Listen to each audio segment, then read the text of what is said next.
자, 한번 보시죠. 이게 자본의 몫입니다. 자본의 쉐어. 죄송합니다. 자본의 몫은 분자고요. 자본의 쉐어가 알파고요.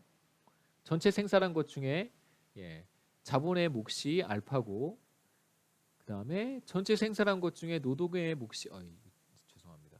가려서요. 전체 생산한 것 중에 노동의 몫이 1 알파입니다. 자, 그러면 이 둘을 합치면 어떻게 될까요? 예, 자본의 쉐어, 자본 쉐어가 알파. 예.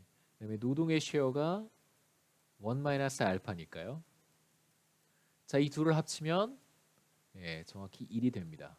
이게 무슨 뜻이냐면 우리가 컵더글러스 생산함수, 그러니까 규모 수익 불변 컵더글러스 생산함수를 가정을 하면 전체 생산한 것 중에 예, 노동이 기여한 것만큼 노동한테 지급을 하고요. 그다음에 자본이 기여한 만큼 자본에게 다 그 몫을 배분하고 나면 남는 게 예, 없어진다는 뜻입니다. 그게 바로 예, 규모 수익 불변 컵더글러스 생산함수가 보여주는 매우 중요한 성질이라고 할 수 있겠죠. 사실 이게 왜 매우 중요하냐면 제가 그 거시경제학 시간이나 이제 이런 경우에도 가끔 얘기를 하긴 하는데 어, 그 사실 이 성질은 어디에서 오는 거냐면요. 실제로 생산함수가 이렇게 생겼는가라고 하는 문제 의식부터 시작을 출발을 했습니다. 그래서 컵과 더글라스가 실제로 미국 경제의 생산함수가 이렇게 생겼는가를 추적했고요. 데이터 분석을 했더니 실제로 이런 형태에 매우 가깝다라는 거예요.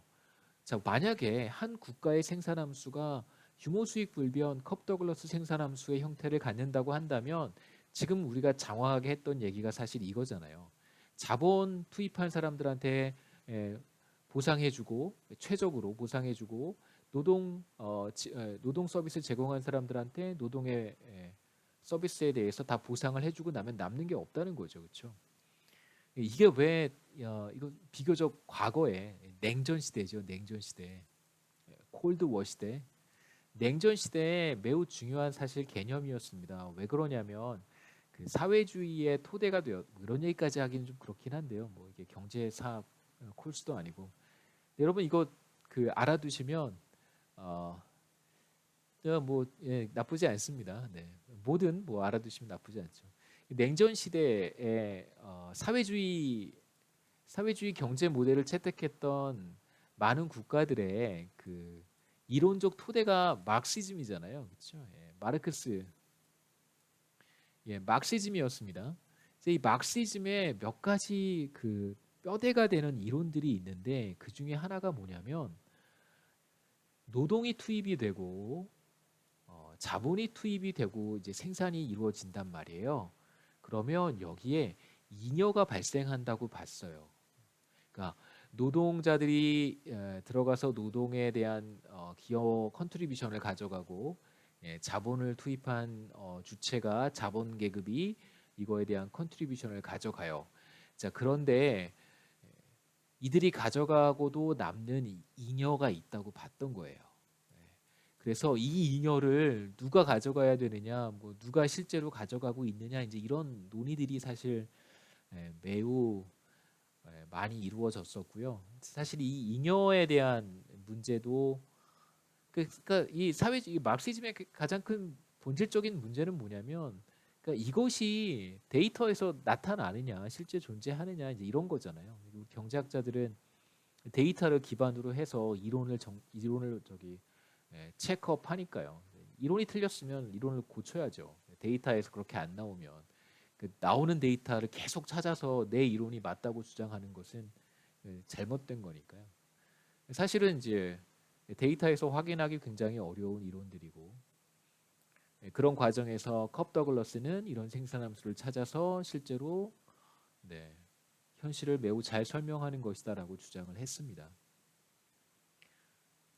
그래서 이런 잉여라고 하는 것이 존재하지 않는다는 것이죠.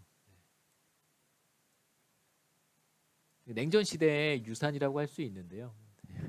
서로 이제 자신의 어떤 이즘이죠. 예. 소셜리즘이면 뭐 소셜리즘, 캐피탈리즘이면 캐피탈리즘, 그 이즘에 대한 어떤 그 저스티피케이션 이 하나의 연구 주제였던 시절도 있었던 것 같습니다.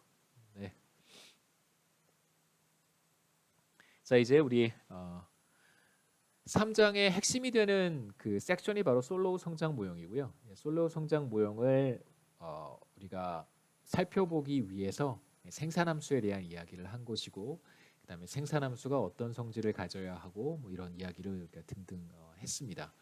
솔로우 성장 모형은 기본적으로 어떤 국가 경제가 어떻게 성장하는가를 설명하는 매우 간단하고 그리고 매우 중요한 거시경제학과 경제성장에서 매우 중요한 이론 중에 하나고요. 그래서 이것에 대한 컨트리뷰션을 높게 인정을 해서 노벨 경제학상을 받았습니다. 로버트 솔로우가.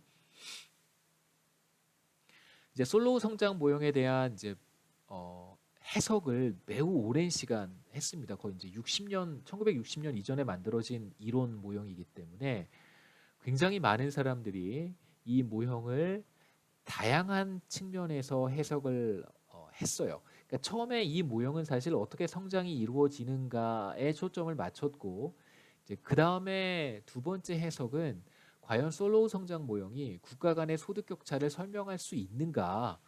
그래서 처음에는 국가 간의 소득 격차를 설명하기 굉장히 어려운 애매한 모형이다라고 사람들이 생각을 해서 이 솔로우 성장 모형 이쪽에 어떤 그 패러다임을 한번 그 공격했던 적이 있습니다. 솔로우 성장 모형이 공격받았던 시기가 있고요. 그러면서 솔로우 성장 모형과 대립을 했던 또 하나의 성장 모형이 내생적 성장 모형이라는 것이 있습니다. 인다지너스 그로스 마들인데요. 내생적 성장 모형 혹은 뭐 내생 성장 모형. 그래서 인다지너스 그로스 띠오리고요. 엔더지너스 그로스 모형이고, 그래서 실제로 국가 간의 소득 격차, 그다음 국가 간의 성장률의 차이를 제대로 설명하지 못한다고 해서 이제 공격을 받았었습니다. 주로 이제 누가 공격을 했냐면 내생적 성장 이론을 연구하는 사람들이 공격을 했던 것이죠. 이제 솔로 성장 모형은 더 이상 어떤 설명력이 떨어진다라고 공격을 했습니다. 이쪽에서 대표적인 사람이 바로 2018년에 노벨 경제학상을 받은 폴 라머라고 하는 사람이고요. 폴 라머랑 이제 몇몇 내생적 성장 이론들을 연구하는 연구자들이 솔로우 모형을 공격을 했었습니다. 그래서 이런 과정에서 여러분 잘 아시겠지만 그 이제 사람들이 이렇게 그 뭐죠? 줄석이라고 하나요? 편가르기를 합니다. 그래서 이쪽에 경제학자들이 이쪽에 이렇게 발을 담그는 사람이 있고요. 이쪽에 발을 담그는 사람이 있습니다. 이건 이제 뭐 자기가 취사 선택을 한다기보다는 제 경험에 비춰 보면 거시경제학에 크게 두 학파가 있잖아요. 고전파 경제학자들과 케인지안들이 있습니다. 고전파 대 케인지안들이 있는데 저는 항상 고전파를 먼저 씁니다. 그래서 케인지언들은 케인지언 먼저 쓰겠죠, 그렇죠? 뉴 케인지언들 주로 이제 올드 케인지언들은 없으니까요. 뉴 케인지언들이 있는데 사실 이제 이게 자기의 어떤 소속을 스스로 아이덴티파이를 하는데, 저는 고전파 경제학자라고 스스로 아이덴티파이를 하는데요. 그 이유는 제가 뭐 여기가 더 좋고 여기 이론이 더 마음에 들고 이래서라기보다는 제가 공부했던 학교가 이쪽이어서 이쪽을 잘 모릅니다. 그리고 이쪽 이론이 되게 부담스럽고 좀 여러 가지 좀 이상해 보이기 때문에 이제 이쪽에 줄을 서는 거고요. 마찬가지로 그 당시 사람들도 뭐 MIT에서 로버트 솔로우한테 공부했던 사람들이나 이제 그쪽 학파들이겠죠, 그렇죠?